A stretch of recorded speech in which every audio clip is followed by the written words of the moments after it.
What is up, guys? Good morning. Happy Friday. Only 2 more days left in 2022, which is pretty crazy. Lauren Jabara here with Jared Smith. Let's Bet It, presented by our friends at Superbook Sports. Jared, 2 days left until the new year. We got a lot of college football going on these next 2 days. How are you? What day is it? Honestly, I don't even know. Yeah. I have not left my apartment basically all week. I've been sheltered up here in a cave, getting you these bowl bets, trying to get through this insane You need week. to get out. You need to I've get gotten out. out. I'm exaggerating a little bit, but it's been. I Let's just leave it at this. Usually, I work out 3 times per week. I've only worked out once this week. I feel like Yeah. a blob of smothering nothingness. But that's the beauty of bowl season. So let's Hey, I continue. worked out 0 times this week and last week. So you know That's what? At least you're better than some of us. that's true. I did get We'll one get run back in. I on the tried to get wagon. one run in a week. Let's get back on the New wagon. Year's resolutions, baby. The best part about 2023. And you do them for about 2 weeks and then drop off of it again. Cannot even wait for that to happen. We do have a lot to get into today. First of all, Thursday night football reactions. I probably had my worst beat of 2022. We'll get into that in a second. NFL with our friend Danny Burke. Cannot wait to have him on to talk about the last 2 weeks of the NFL football season. And then bowl games. There's 4 big bowl games going on today. We'll break them all down, get to do our best bets of the day. Without further ado, let's get right into it. Let's bet it. Reactions to the Cowboys Titans game. Dallas came off of a big win in week 16 against the Eagles. Many could say this game against Tennessee could be a look ahead spot, and Dak Prescott looked like that in the first half, because I bet the Cowboys lay in the 6.5, coming out strong. Guess what? He threw multiple first half picks. Didn't take that into account with my play of the day cap. That is okay. Second half, things clicked. Dallas won 27-13, now 12-4 on the season. For Tennessee, Jared, they're an absolute mess right now. 6-game losing skid, but it all comes down to next week against the Jags. Now the winner takes all. Who starts, though? Is it Malik Willis or is it Josh Dobbs, who made his first start since 2016 in college with Tennessee? Or he's made his first start since 2016. He threw for 232 yards and a touchdown last night. A fantastic question. I think I would start Dobbs. As crazy as Really? that sounds. But I'll be honest, I don't know what I mean, Dobbs' numbers didn't exactly light the world on fire last night. But I think he looked better at times throwing the ball than Malik Willis has looked this season. That's for sure. I Yeah. definitely think that is how I feel about them throwing the ball. But then again, I don't know what the game plan was last night. Like it might have been the most vanilla packages, and Malik Willis maybe can handle a little bit more. Like I'm looking at the analytics, and they weren't great. Like again, they don't jump off the page for Dobbs, but again, they were better than what we've seen from Willis at any point this year. So I don't know. I don't know what I would do if I'm glad I don't have to make this decision for Mike Vrabel. Here's what I do know: the Jaguars are going to be favored in that game. Yeah, for pretty sure. pretty much all I know at this point. And it looks like they're going to be about it's actually not even on the board. Oh, here we go. It's going to be they're going to be about a touchdown favorite in that game. So that's kind of going to be where things stand heading into the weekend. And if you feel like Jacksonville is significantly the better side, go bet the 6.5 now. And you'll probably get on the right side of 7 by next week. But yeah, that's going to be a barn burner. Now the real question is how the Jaguars handle this week. That to me is the real turnkey, the real brain teaser. We'll see. Find out on Sunday. Because at the same time, we mentioned this, that it didn't matter if the Titans won, lose, or tied. It doesn't matter if the Jags win, lose, or tie. It all comes down to week 18 against each other. So do the Jags rest people like the Titans rested a lot of their defensive guys? We'll see. I don't know what's going to happen, but we'll get into that on Sunday, New Year's Day. Cannot even wait.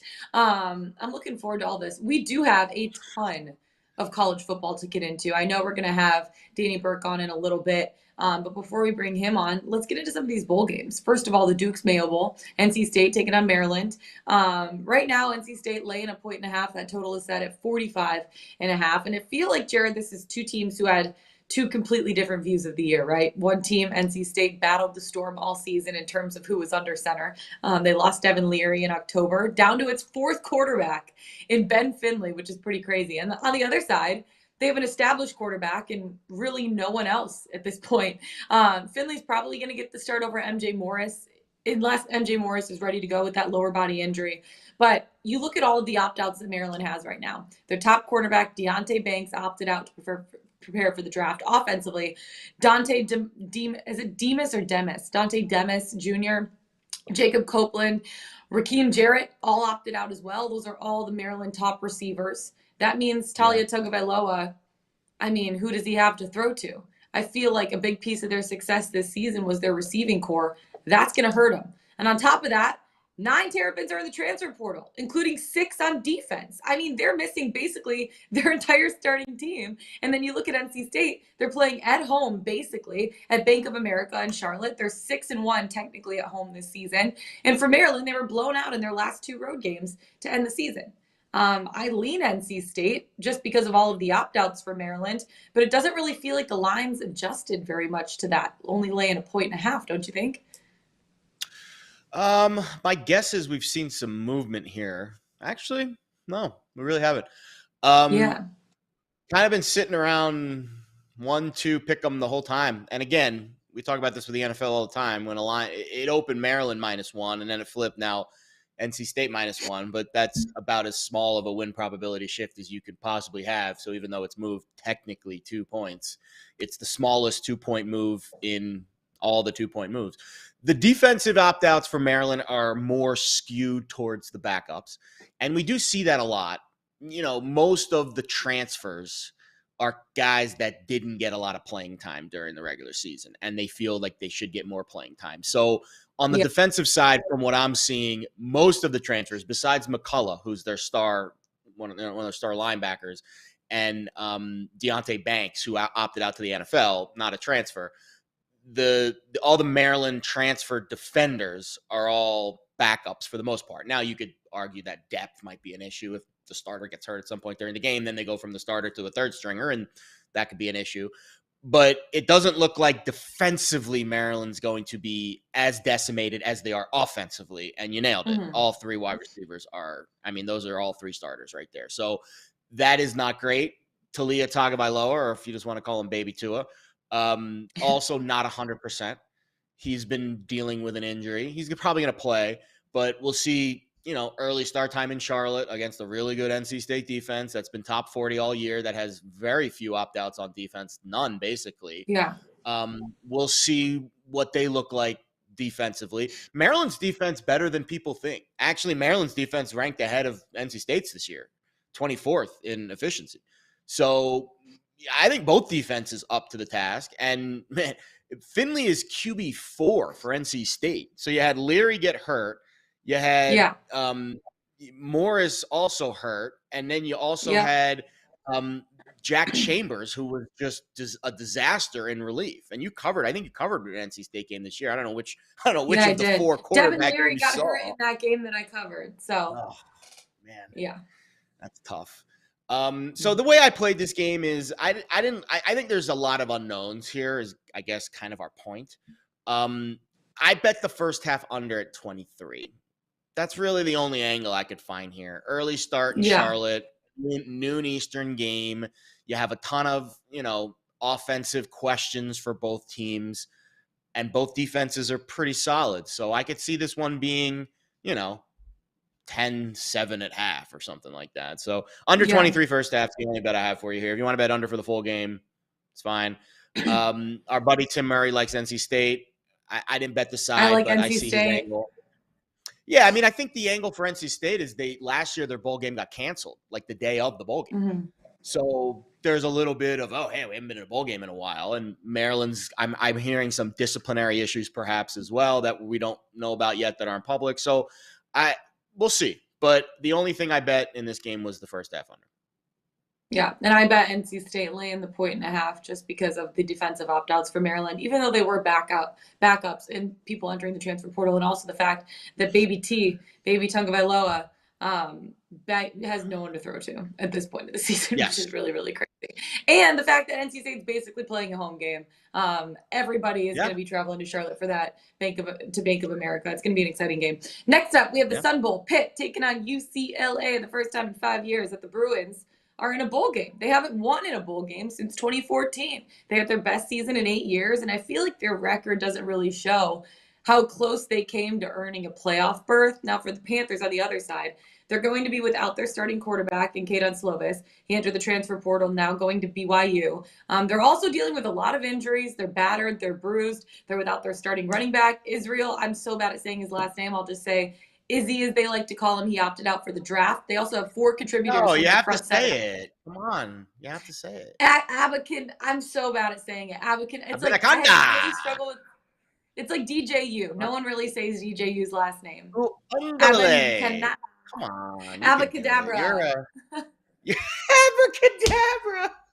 I'm so bad at saying it. It's okay. Also, that's 4 great. contributors. That's great. 4 contributors from their front 7 on the defensive side of the ball are also going to be out for this game. UCLA basically has everybody in their lineup other than Casimir Allen, right? I'm excited for Dorian Thompson-Robinson, who at this point probably going to be playing. I think he's almost 100% going to be playing in his first ever bowl game. Him and Chip Kelly, I think they're going to shine on a national stage. 7.5 points is a lot of points to be laying right now with UCLA. I liked it back when it was 5.5. I liked it back when it was 6. I liked it back when it was 6.5. 7.5 makes me a little bit nervous right now. But at the same time, like you look at Pitt, and I know their strength is their run defense, but they're missing a lot of their defensive guys. I feel like UCLA is going to be able to take advantage, but I want to hear your thoughts on how you expect this game to play out at this point. I'll be honest. I think it's exactly the way you view it.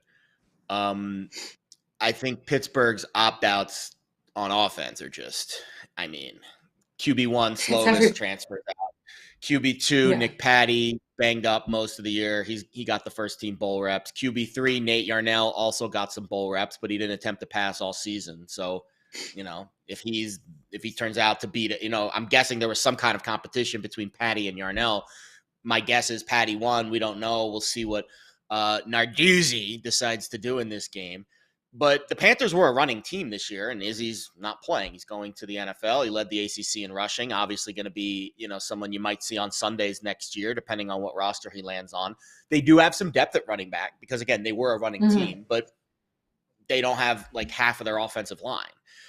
It's a total mess on offense for Pitt. They just decided basically to opt out of this game offensively. Defensively, there's a little bit more depth, but the cluster opt-outs are all on the defensive line. And so bad. That's going to be a problem because UCLA is really good. UCLA has a star player at all 3 levels. They have a star quarterback. They have a star running back, Zach Charbonnet, your former Michigan man. And then they have a star receiver, Jake Bobo. And that's the matchup I want to isolate here because Bobo, first of all, his prop number is very low at 61.5. Second of all, this is a guy that is desperately trying to improve his draft stock, so much so he's going to be playing in the East-West Shrine game in a couple months here in Vegas. So I think they're going to get him involved a lot. And, you mentioned the angle with DTR, first bowl game for UCLA since the 2017 Cactus Bowl. And Chip Kelly's been pretty good in bowl games, just 2-2 against the spread. But those 2 losses were to Auburn and Ohio State the years that they won the national championship. So I think it's very fair to, give Chip a pass for a couple of those losses. The Ohio State one wasn't in the semis, but the Auburn game that was the Cam Newton year. So I think this is a very good Oregon team. I think this is a very good UCLA team, and I think this is a quarterback that's kind of what I've learned in this bowl process so far. As long as the quarterback's playing, a lot of the guys around him aren't as impactful as long as it's not cluster injuries or cluster opt-outs. And UCLA's got everyone there, and Pitt doesn't. They got everyone. So I would put UCLA in your money line parlays. I did a money line parlay with UCLA and Notre Dame, and I threw Bam in there too. And I think that's a fair bet to make. But I think the individual bet I would really make in this game is Jake Bobo's over 61.5 receiving yards. I do think he's going to get involved, and I think it's going to be a passing game for DTR. I think they're going to want to show him out in his last college game, in his first bowl game. So I think that's absolutely the angle here. DTR props, Bobo props. The one that I bet was Yeah. Jake Bobo over 61.5 receiving yards. Yeah, it's tough because I feel like 7.5 is a lot of points to be laying right now in a bowl game with UCLA. But at the same time, like if Pitt's really big strength this whole season is their run defense, they held opponents to less than 100 yards per game on the ground, but they're missing four Yeah. guys in their D line. That's gonna be Yeah. like Zach Sherman. I was looking at that and he's like, hey, I'm going to show up and show out in a game like this. And for a guy like Dorian Thompson-Robinson, they want to get to 10 wins on the season too. They're at 9 wins right now. This would put them at that double-digit mark, which is also a big mark for them. And I feel like UCLA, the defense is their weakness. But again, Pitt's without their starting quarterback and Kenan Slovis. At the same time, like offensively, UCLA puts up 39.6 points per game on the season, which is ninth best in college football, which is pretty crazy at this point. I think UCLA is going to be able to take advantage. I might sprinkle a little bit on laying the 7.5 points. Why not? I feel a little bit more comfortable at 7. I don't know if it's going to move back down to that before the game starts, but we'll see. I think UCLA is going to handedly win this. It's actually moving up to like 8.5, 9. I bet it closes 10 once all those other guys. They haven't been confirmed in yet. The line movement here is yesterday at around 2:00 in the afternoon. All of a sudden, it jumped from 5 to 8. And I think that's because of Chip Kelly's interview where he hinted at all three of those guys playing, but I mean, we won't get confirmation until they're on the field. People like to take it to last minute. They want to just, get. Well, yesterday was a great example with Minnesota. Their all-star center, and the whole handicap was how good their offensive line is. And an hour before the game, their All-American center opted out. We didn't know about. No one knew about that. And what happened on the first 2 drives of the game? Snap goes under the dude's legs, and then a gap blitz that led to a sack. So it's like, I know betting early is like the value play, but I want to know who's playing in these games. But I think the market's telling us here DTR is going to play, and I think that's the one that matters. Totally. Okay, I'm going to skip the Gator Bowl right now because both of us are talking about it for our play of the day. It's Notre Dame taking on South Carolina. We're both on the same side, which you love to see. Let's take it to the Orange Bowl before we bring in Danny Burke. We have Tennessee taking on Clemson. This game's going to be exciting. Right now, Clemson laying 5.5 points. That total is set at 61.5. It's moved down a little bit. The Tigers missed out on the college football playoff for the second straight year after losing to ND in early November and then a 1-point heartbreaking loss to SC at the end of the season. There's been so much drama, though, with the quarterback position between DJU, Cade Klubnik. DJU threw 5 passes in the ACC championship game before being benched. Now he's transferring to Oregon. Klubnik is getting his first start for Clemson, which is going to be really exciting. Will Shipley will be able to take advantage here too. I feel like for a place like this with Tennessee, they were rolling this season. They beat Alabama, then they have a loss to Georgia.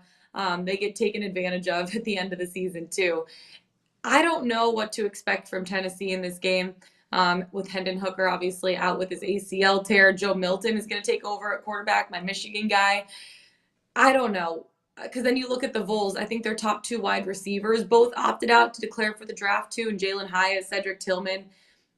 How do you lean this game? Because we don't necessarily know what to expect from Klubnik at this point, his first start for Clemson. But I kind of lean to him. With how he played against North Carolina. He made the right throws. He avoided mistakes. I guess that's just what they need from him at this point. But do you like Tennessee? Do you kind of lean Clemson here? Well, the big difference, and I'm glad you mentioned the North Carolina game because it is a noteworthy part of this handicap. 2 things. First of all, North Carolina's defense, one of the worst defenses in college football. So I think you and I could have went out there and, maybe moved the rock a little bit in that game. You think Secondly, North Carolina's defense was not good this year. I think you covered a couple of their games too. I'm sure you watched it. Mm-hmm. So that's the one thing that I would caution bettors to just be like, oh, Klubnik, he was awesome in the AC championship game. Mac Brown admitted after that game that they didn't even prepare for Cade Klubnik. They thought it was DJU, and say what you want about Mac Brown's level of preparedness. Considering if they had watched any Clemson all year, they would have been like, yeah, maybe we should throw a couple packages in defensively to guard against this Klubnik guy because he's kind of good. Tennessee's not going to have that problem. They know who's starting at quarterback for Clemson. They've been preparing for it for the last month. So that's the first part of this that makes me a little bit intrigued with Tennessee, that the market might be overvaluing Cade Klubnik a little bit. Secondly, let's be honest. What has Clemson done this year to be warranted a touchdown favorite against an SEC team? I have no idea what they have done this year with their results to warrant that kind of number. And I know it's not your, last month Tennessee. Hooker out, obviously. You mentioned the wide receivers, Hyatt and Tillman, both had 1,000-yard seasons. But what also have we learned from prior weeks? The SEC is the deepest conference in America. I think WR3, WR4, WR5 for Tennessee are still probably pretty good.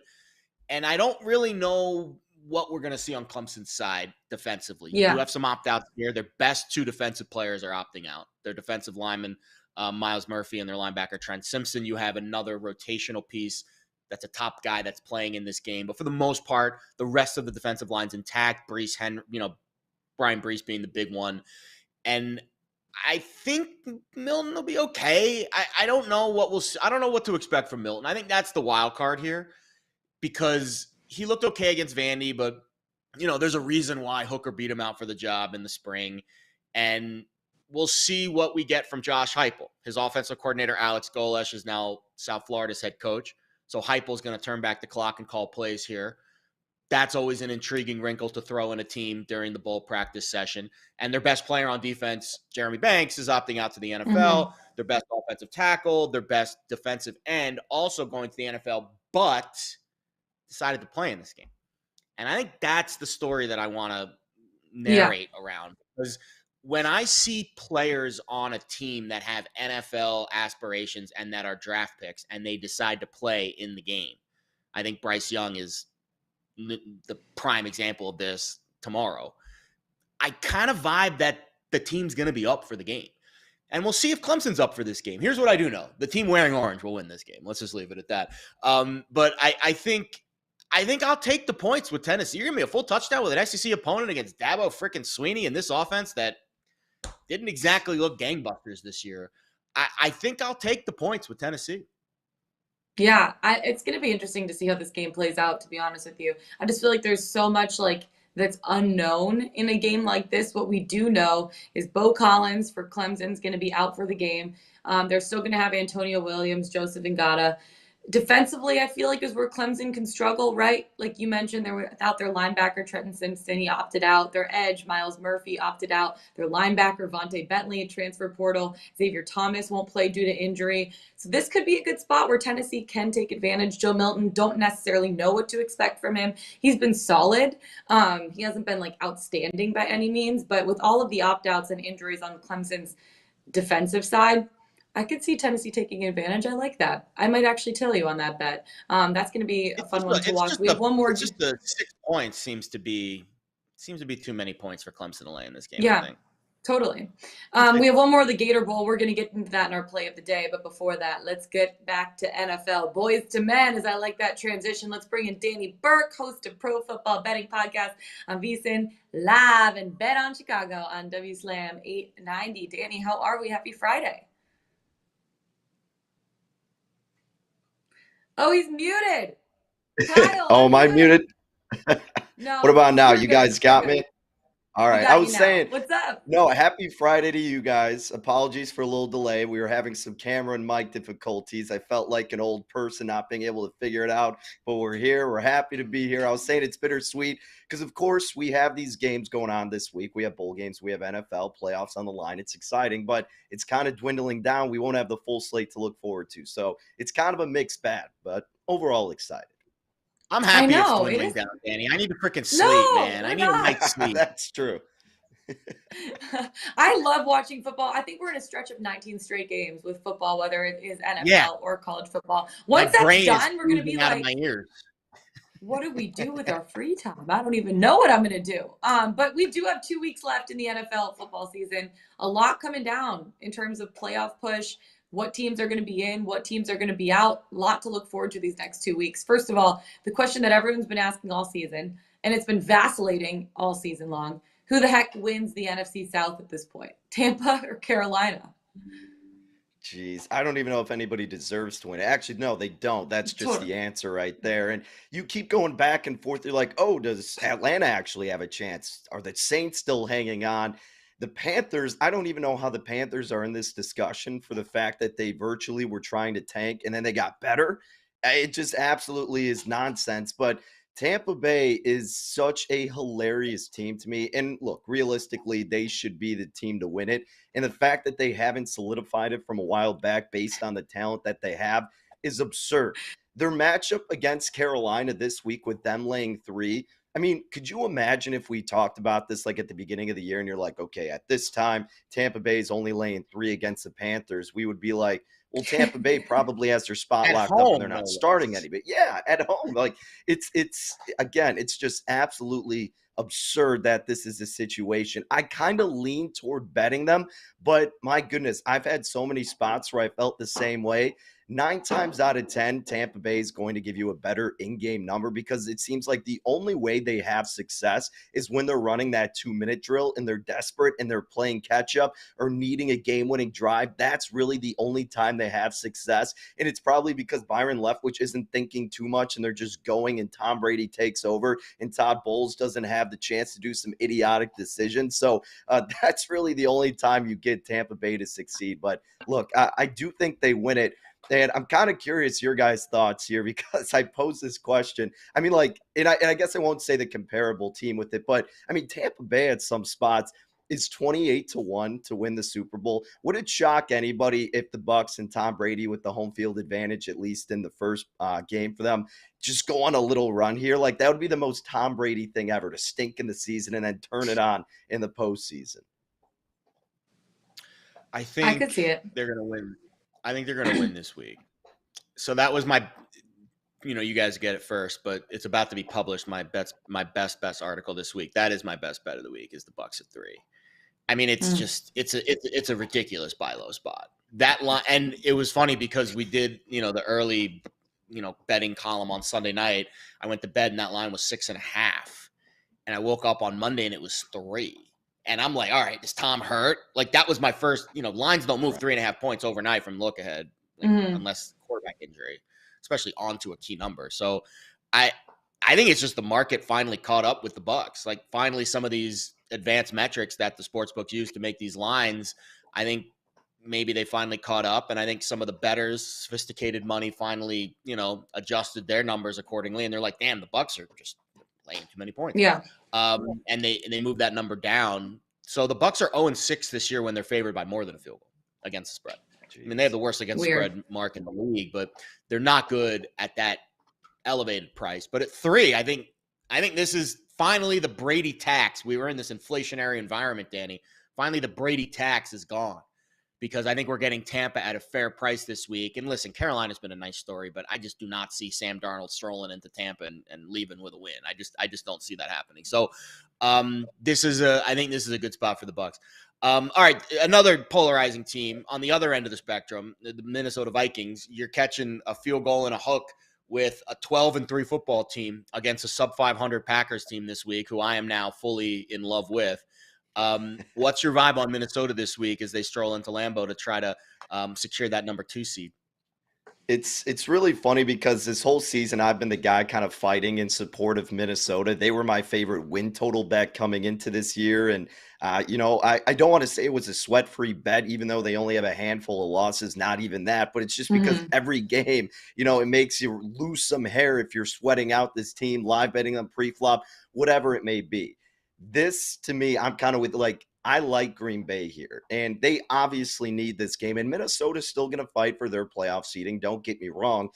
And I've been on the side of they deserve to win these games, even though it's one score, even though it's in a miracle fashion. They have been the right team to win. This week, I'm looking at it like, how much longer can they sustain this? I don't think you can get away with it against an Aaron Rodgers team that finally looks like they have some development and rhythm with the young receivers, and Rodgers finally has a little bit of defensive improvement, right? You saw it kind of make their adjustments against Tua in the second half. Now, granted, Tua did a lot of that on his own with those egregious throws, but the defense has incrementally been improving.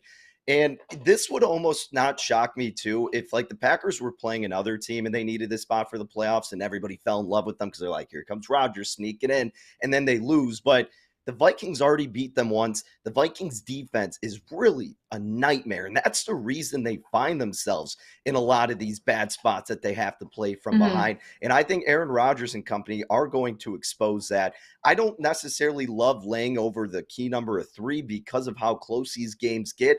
I don't mind doing 3 at minus $1.20, or once again, perhaps waiting for an in-game spot.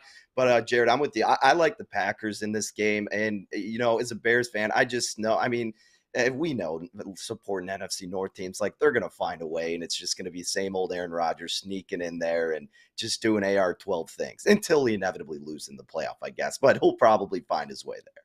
They'll lose in the NFC Championship game. That'll be how. There you go. That's crazy. That would be actually crazy. I'm keeping my fingers crossed because obviously I'm a Lions fan, so there's still a chance that we get in if they win the next 2 weeks and a couple teams lose. Which one of those teams that needs to lose needs to be the Washington Commanders. At this point, do you think that all 4 NFC East teams are going to be making the playoffs, or you think 1, 2 will be cut out? I guess it's really tough because I don't know what to make of this game with Washington and Cleveland this week. It's really interesting that this spread did not move once it went from Heineke to Carson Wentz, and maybe rightfully so. Like I have nothing personally against Carson Wentz, but when it comes to betting and just watching him on the football field, I cannot stand him, and I don't get why teams are still giving him a shot. He has proven to you that since his significant injury, he cannot be a successful quarterback, and I get that his numbers weren't terrible with the Colts last year, but the fact that you missed out on the playoffs warrants you, and just based on the eye test, to not put that much stock on him. And you saw how poor he was with Washington at the beginning of the year. Heineke to me gives you the best chance to win because of his mobility. Carson Wentz, maybe he gives them a little bit of a spark. I don't know. But, the Giants are going to somehow, in a gross way, find themselves in the postseason. I wouldn't be shocked if Washington misses out. That's kind of my take on it. I think Washington finds their way out, but the Giants will get in there. And regardless, even if they both make it, they're not making it past the first round, I would assume. So the Giants may give you a little bit better of an effort just because Daniel Jones can run, and they could at least do some RPOs with him, and he could kind of kill you that way from time to time. What if the Giants lose to the Colts this week? That would be thrown that reality into the universe. That would be wild. Let's just leave it at this. Daniel Jones, I did this number because I'm doing a spot for a New York place later today. Daniel Jones, 4-7 against the spread as a favorite, 26-15 as an underdog.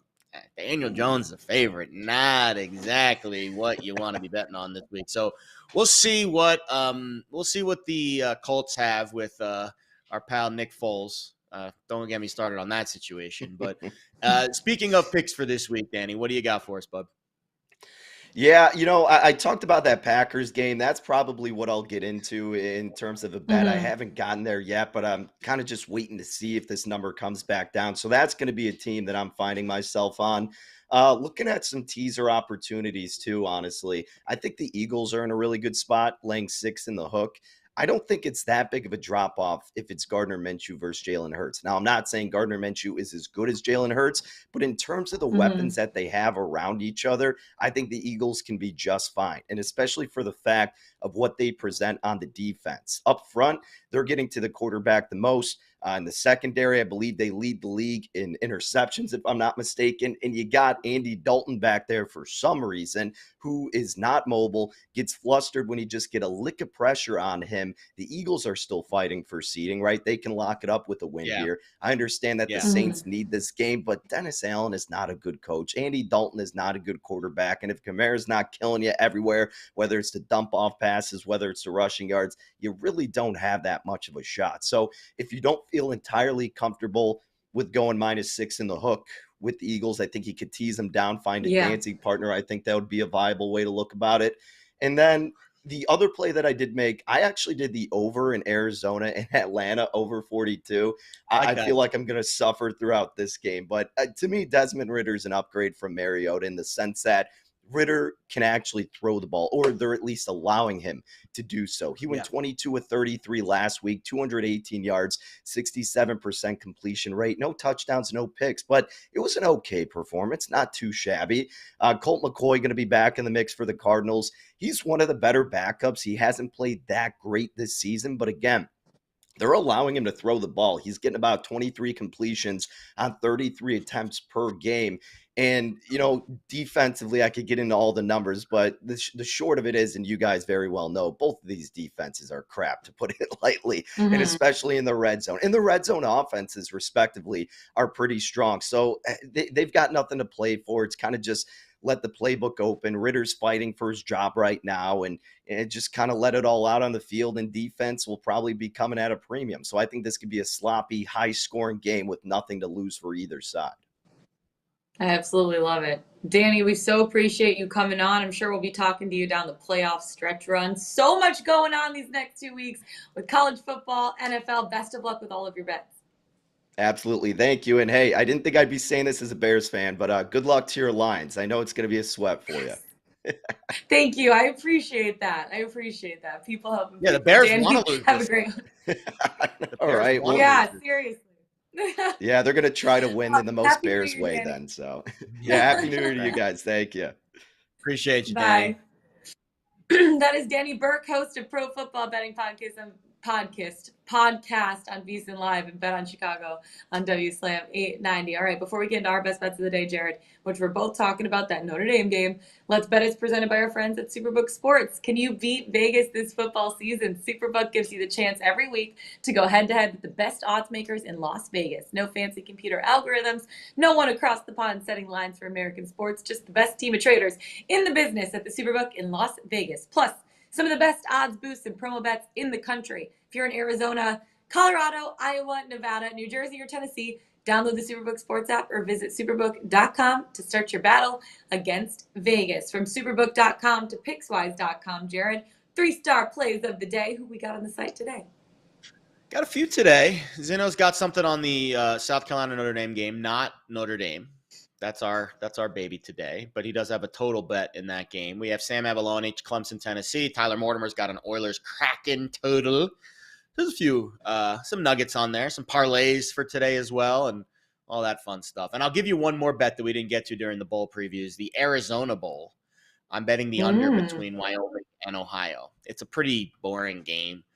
I bet under 42 last night. Quarterbacks out for Ohio, a bunch of running backs out for Wyoming. Should be a pretty slow plotting game. I don't love betting unders for full games and bowl games, but this one stood out to me. So under 42, Arizona, Ohio is the other bowl bet that I have on my card that we didn't talk about today.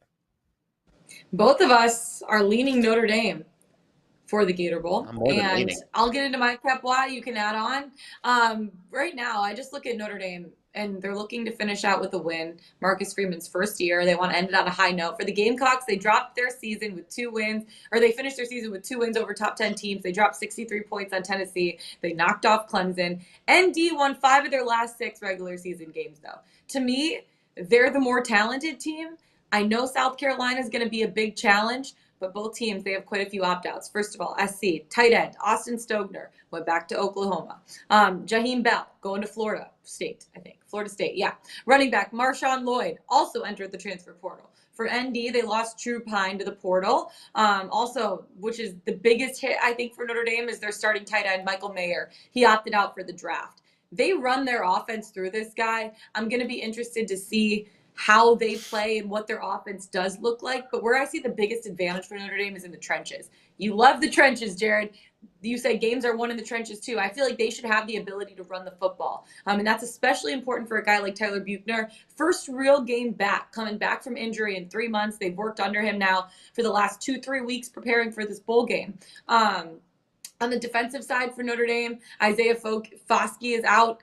Their quarterback Cam Hart is going to be out. But I feel like you look at the perimeter weapons that Notre Dame has. They could probably take advantage of the losses that SC has on defense. I know SC has like triple the opt-outs that Notre Dame has. Their leading rusher, their top 2 corners, their best front 7 player. Spencer Rattler has been inconsistent. ND is a great running team. I feel like they can take advantage of the run. SC is giving up about 200 rush yards per game before the opt-outs. After the opt-outs, could be more. I like the team with less opt-outs, a little bit more athletic talent, and also wanting to finish the season strong under Marcus Freeman, and also the fact that I'm a Notre Dame fan. I'm laying the 3.5 points with the Fighting Irish, Jared. Why you like them? Yeah, I bet 2 units at 3 last night, and it was the last 3 in town. It was actually at Superbook.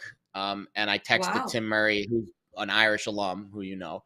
Well, not an alum, but he's a diehard fan. But I texted him and I said, this 3 will be gone by morning.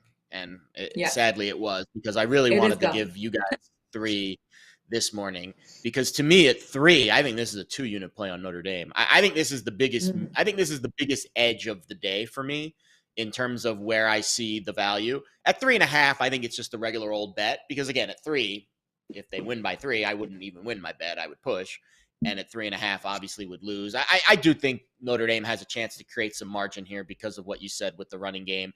I'll give you some nerd numbers to back it up. Notre Dame's offensive line top 20 in all of those statistics that we like to look at: line yards created, opportunity rate, which is basically creating 3 or 4 yards of movement off the line of scrimmage, and the running back gaining 4 yards on the play, and then stuff rate, meaning that on 3rd and 1, 4th and 1, Notre Dame's one of the best teams in the country in picking up those first downs, not getting negative runs in the backfield. It's really a mismatch, I think, for South Carolina defensively, who's outside the top 120 in EPA per rush this year. I don't see a lot of resistance for South Carolina's front in this game. And then you also have to ask, how much are they up for this game? They played in the Mayo Bowl last year and they won. And it was a big, Beamer's first bowl game at South Carolina. And they had this great close to the season this year. They beat Clemson, and, they beat, they had one more upset. Oh, they beat Tennessee too. And now they're playing Notre Dame in the Gator Bowl. So again, I'm curious what their headspace is. And I wanted to fade Spencer Rattler after that first win he had at the end of the year. And then he goes out and he closes it out with another big win. So I don't see South Carolina putting up a ton of offense in this game. 3 wide receivers are all out, 1 injured, the other one transferred, and another one dealing with a quote-unquote personal issue, according to Beamer. He's going to dress for the game and travel, but we don't know if he's going to play. So you've got Rattler playing. You've got his top 3 wide receivers, all question marks. Starting right tackle opted out to the NFL. You mentioned the tight ends that transferred. Their offensive coordinator, Marcus Satterfield, he's gone to Nebraska. We don't know who's calling plays in this game. So I don't see South Carolina really put a whole lot together offensively. And I think the one thing I've learned about Marcus Freeman during my time watching him and handicapping their games is Notre Dame's always up for these games. Like he gets his guys up. And they haven't won a bowl game yet. Of course, last year was his first game in the bowl, and it didn't go well. And, they had some really early big games against Ohio State, and then it beat Clemson. So I think this is kind of one of those signature type moments for him as he continues to build this program, which I think is heading in a very positive direction. I'm curious what your dad and what all Notre Dame faithful think about Buchner in this game. We haven't seen him since week 1. He was the week 1 starter, got hurt, hadn't played since. He's had a lot of time to prep, but that's a big question mark for me. I think the under is probably a decent bet too. You would imagine Notre Dame's is going to pound the hell out of the ball. That means the clock's going to run. You should trend under there. They don't have a ton of weapons outside. You mentioned Mayer, the tight end, who's really their only outside passing threat. He is out for this game. Probably the best. Man, I'll tell you, I'm going to tell my grandkids one day that I watched Michael Mayer play a college football game, because that dude is just, he is special, man. He's a beast. He's an absolute monster. And most of the key pieces defensively for Notre Dame, besides Foskey, who's a very good player at 12 sacks this year, but still, they're pretty, they got a lot of talent up front. Notre Dame defensively, I think, will be fine. I think at 3, we're getting a gift here. At 3.5, slightly less valuable play, but I still think Notre Dame wins this game pretty handily. I think offensive line is the difference. And I think your boy Marcus Freeman gets his first bowl win today. I know. I'm excited. I really do think this is a game where Notre Dame relies heavily on the run, especially with Buchner coming back for his first start, and no Michael Mayer, because they run their passing offense through him. I mean, dude is has their top passing yards and whatever every single game. So they're going to lean on the run game, especially because their O-line is better than SC's D-line at this point of the season. And maybe use that as a little bit of a crutch. So I don't think the Buchner thing is going to be as much of a big deal as people may think, just because I don't think that they're going to be it's not going to be 50-50 passing. I feel like it's going to be closer to like 65-70 running, 35% passing. So we'll see what happens, but I'm excited. Laying the points in Notre Dame. Let's make it happen. One more day after today until the new year. Until then, we'll see you tomorrow. Let's get it. Let's bet it. Find us on Twitter. Find us on YouTube. Yeah, we'll see you tomorrow. Peace.